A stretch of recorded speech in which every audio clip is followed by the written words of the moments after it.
तो भाजपा अब बिहार में बाबू साहब के भरोसे चुनाव लड़ रही है और इसी वजह से राजनाथ सिंह को बिहार भेजा गया है। दरअसल राजनाथ सिंह को सबसे बड़ी बात कि बिहार की राजनीति की जो है वो समझ है, उनको पता है कि बिहार में किस प्रकार की राजनीति होती है। और दूसरी बड़ी बात यह है कि वो राजपूत समाज से आते हैं, वो अपनी शालीन भाषा और शालीन बातों की शैली के लिए जाने जाते हैं और उनका इंपैक्ट पूरे राजपूत के साथ साथ सवर्ण समाज पे पड़ता है। इसी वजह से अब भाजपा ने सोचा है कि राजनाथ सिंह बिहार में आके फ्रंट फुट पे रह के खेल करेंगे।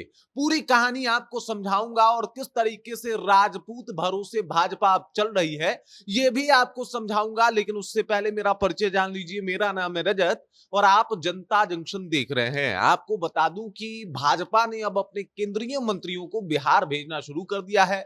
वजह यह है कि 2025 विधानसभा चुनाव में भाजपा और एनडीए ने जो मिलकर टारगेट रखा है वो 225 सीटों का है और ऐसे में इन लोगों को अब ज्यादा मेहनत करना पड़ेगा, केंद्रीय मंत्रियों को बुलाना पड़ेगा। और अरुण जेटली के बाद अगर बिहार की राजनीति को कोई केंद्रीय मंत्री सबसे अच्छे से समझता है तो वो है राजनाथ सिंह। इसके पीछे का कारण है कि वो जब अटल बिहारी वाजपेयी प्रधानमंत्री थे तो उस दौरान भी उन्होंने उनका साथ दिया था, उस दौरान भी वो मंत्रिमंडल में थे। उसके बाद अब मोदी जी की सरकार में भी लगातार ये मंत्रिमंडल में शामिल रहे हैं और काम कर रहे हैं। और ऐसे में इन्होंने एक वक्त था जब भाजपा के ये अध्यक्ष थे उस दौरान भी ये बिहार आए थे और नीतीश कुमार से इनके रिश्ते बड़े अच्छे माने जाते हैं। नीतीश कुमार से ही नहीं बल्कि गठबंधन से भी इनके रिश्ते अच्छे माने जाते हैं। तो पहला बात यह है कि गठबंधन में जब सीट बंटवारा होगा तो ऐसे में राजनाथ सिंह का जो बातचीत होगा वो बड़ा इंपॉर्टेंट होगा और इसी वजह से इनको फ्रंट फुट पे रखा गया है कि भाई साहब आप फ्रंट फुट पे रहिए और बड़े अच्छे तरीके से खेलिए। खेलना यह है कि सीट बंटवारा पे सबको राजी करना है।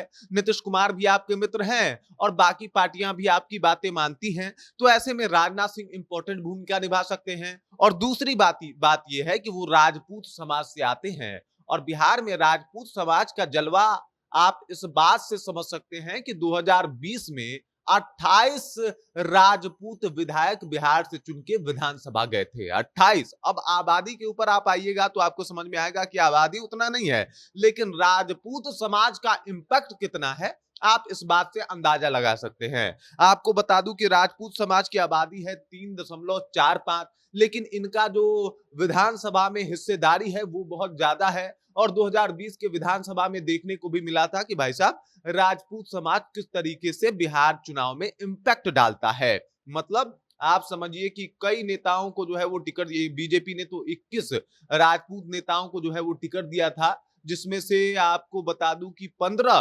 राजपूत नेता जीत के विधानसभा गए थे। वहीं अगर जेडीयू की बात की जाए तो 7 राजपूत नेताओं को टिकट देता है, जिनमें से आपको बता दूं कि 2 जो है वो राजपूत नेता जीत के विधानसभा पहुंचते हैं। उसके बाद आरजेडी की बात की जाए तो 8 वो राजपूत नेताओं को टिकट देता है, जिसमें से 7 जो है वो ये लोग जीत के जो है वो विधानसभा पहुंचते हैं। वहीं अगर वीआईपी की बात की जाए तो वो 2 राजपूत नेताओं को टिकट देता है और दोनों के दोनों जीत के विधानसभा पहुंचते हैं। इंपैक्ट समझ सकते हैं आप कि राजपूत नेताओं का इंपैक्ट क्या है, माहौल क्या है और किस तरीके से ये लोग बेहतर काम करते हैं। अगर आपको बता दूं तो इस तरीके से इन लोगों का काम होता है, रौला पूरा होता है, दबदबा पूरा होता है और इसी दबदबा को एक बार फिर से भाजपा के तरफ शिफ्ट करवाने के लिए राजनाथ सिंह की एंट्री करवाई गई है। आपको ज्ञात होगा कि चाहे वो लोकसभा का चुनाव हो या फिर 2020 विधानसभा का चुनाव, जहां भी राजपूत बहुल क्षेत्र रहा है वहां पे राजनाथ सिंह फील्डिंग करने के लिए उतरे हैं, ग्राउंड पे उतरे हैं, रैलियां की हैं और इस वजह से इनको अनुभव जो है वो बहुत ज्यादा है। और इसी वजह से एक बार फिर से ये सब फील्डिंग सेट करवाने के लिए राजनाथ सिंह को बिहार बुलाया जा रहा है, जहां पे सीधे तौर पे राजपूत वोटरों को अपने पक्ष में करने की बातचीत चल रही है। देखिए राजपूत वोटर भले ही परसेंटेज में कम हो लेकिन इनका दबदबा बहुत ज्यादा होता है, जिस क्षेत्र में रहते हैं उनका दबदबा बहुत ज्यादा होता है और इनका दबदबा वोट लेने के लिए काफी होता है। अभी तक तो जो समीकरण सामने आ रहे हैं वो यही बता रहा है कि भाई साहब बाबू साहब है तो ये इनको वोट देना पड़ेगा। वहीं अगर बात किया जाए लोकसभा चुनाव का तो 6 सांसद राजपूत समाज से आते हैं। 6 सांसद आप समझ सकते हैं कि भाई जिसमें से 40 जो आपको बता दूं कि 40 जहां पे लोकसभा की सीटें हैं उसमें से 6 जो है वो सिर्फ राजपूत समाज से आते हैं। और राजपूत समाज से आने का मतलब हो गया कि भाई साहब इन लोगों का जो दबदबा है बिहार में या फिर बिहार विधानसभा चुनाव हो या लोकसभा चुनाव हो वो काफी इम्पैक्टफुल रहा है।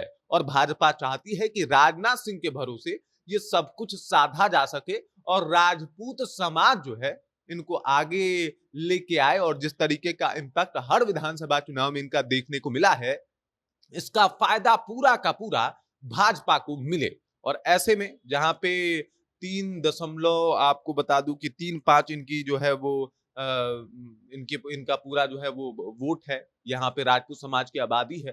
तो ऐसे में पूरा जो पूरा का पूरा वोट है, रौला है, जो इनका ताकत है वो सब कुछ भाजपा के साथ आए इसके लिए अभी से ही मुस्तैदी से इसके ऊपर काम करना भाजपा वालों ने शुरू कर दिया है। इसी वजह से राजनाथ सिंह यहाँ पे भेजे गए हैं। और राजनाथ सिंह यहाँ पे पहले आए हैं ऐसा बात नहीं है, इसके बाद भी आएंगे। लगातार उनका बिहार में रैली और दौरा चलता रहेगा जब तक बिहार विधानसभा चुनाव है। और इसका सीधा असर राजपूत वोटों पे आपको देखने को मिलेगा, जहां पे राजपूत एक बार फिर से भाजपा के साथ हो सकते हैं और चुनाव जितवा सकते हैं बीजेपी को, जो उनका आज तक बिहार विधानसभा में इंपैक्ट रहा है। बाकी इस खबर इस जानकारी को लेकर राजनाथ सिंह के बिहार दौरा को लेकर और क्या राजपूत समाज भाजपा के साथ इस बार जाएगा, इस बार भी भाजपा को सपोर्ट करेगा, कमेंट करके अपना विचार पहुंचा दीजिए। बाकी आप देख रहे हैं जनता जंक्शन और मेरा नाम रजत है।